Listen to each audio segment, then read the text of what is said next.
British পার্লামেন্টেও যারা member of parliament তিনজন member of parliament Chinmoy Krishna প্রভুকে নিয়ে ওরা নিজে পার্লামেন্টে ডিসকাশন করেছেন। তারপরে আমেরিকা থেকেও এক উচ্চ অধিকারী গভর্নমেন্টের উচ্চ অধিকারী ইউনিয়ন গভর্নমেন্ট সঙ্গে কথা বললো কিছুদিন আগে কি ওখানকার যারা সবাই আছে হিউম্যান রাইটস এটা প্রোটেক্ট হোক। ইন্ডিয়ান গভর্নমেন্টও এটা আশা করেছিল, কথা বলেছিল কি চিন্ময় কৃষ্ণ প্রভু আর যারা অ্যারেস্টেড আছে ওদের রাইটস প্রোটেক্টেড হো আর ওরা জাস্টিস পাক। আমাদের ইসকন সোসাইটিও এটা হোপ করেছিল, আশা করেছিল কি যারা এরকম গ্রেফতার হচ্ছে ওদের হিউম্যান রাইটসটা বাজিয়ে রাখে, ওখানকার যে কানুন ব্যবস্থা আছে ওদের আইনজীবীরা লড়তে পারে।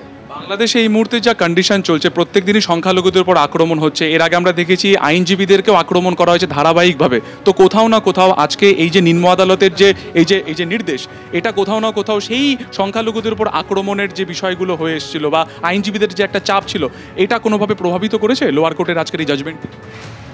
আমি কোনো অন্য দেশের জাস্টিস সিস্টেমে আমি কমেন্ট করতে চাই না, কেন কি আপনারা বুঝেন আমরা ওখানে ব্যাকফুটে আছি।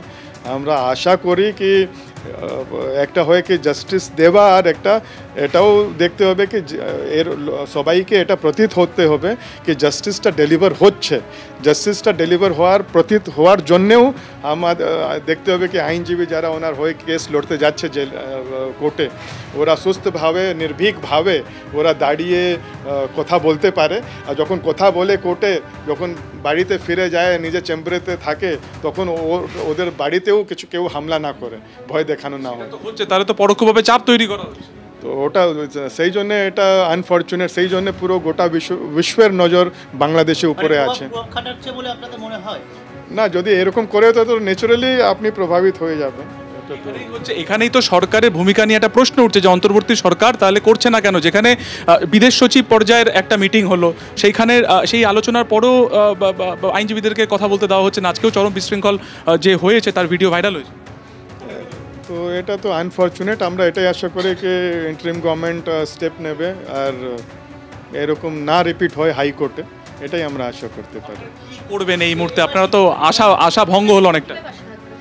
আমরা সবাই প্রার্থনা করছি আর পুরো গোটা বিশ্ব এটা দেখছে কি বাংলাদেশের, সেই জন্য বাংলাদেশ নিজের ছবির জন্যেও কি সব কিছু ঠিক আছে। যেরকম আমরা শুনলাম কি গভর্নমেন্ট বললো কি সব কিছু ঠিক আছে, তো ওটা দেখার অন গ্রাউন্ড দেখার জন্যেও আমরা আশা করি কি যখন ওদের লয়ার যখন আপিল করবে হাইকোর্টে তো জাস্টিস শুড বি ওটা ডেলিভার হচ্ছে, ওটা হওয়ার জন্যেও যেটা করার দরকার ওটা গভর্নমেন্ট করবে।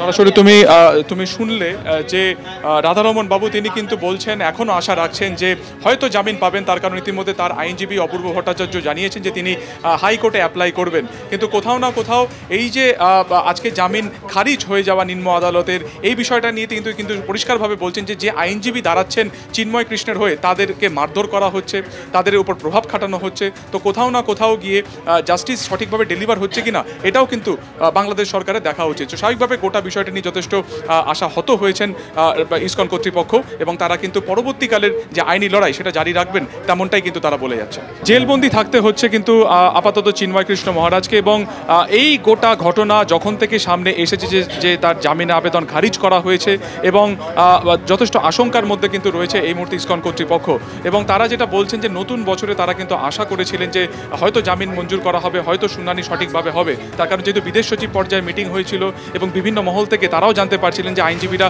সঠিকভাবে আজকে তার সওয়াল জবাব করতে পারবেন, ঠিক এই জায়গা থেকে তারা বুক বেঁধেছিলেন যে হয়তো আজকে প্রায় 42 দিন বাদে চিন্ময় কৃষ্ণ মহারাজের জামিন হতে পারে। কিন্তু ইতিমধ্যে সেই জামিন খারিজ করে দেওয়া হয়েছে।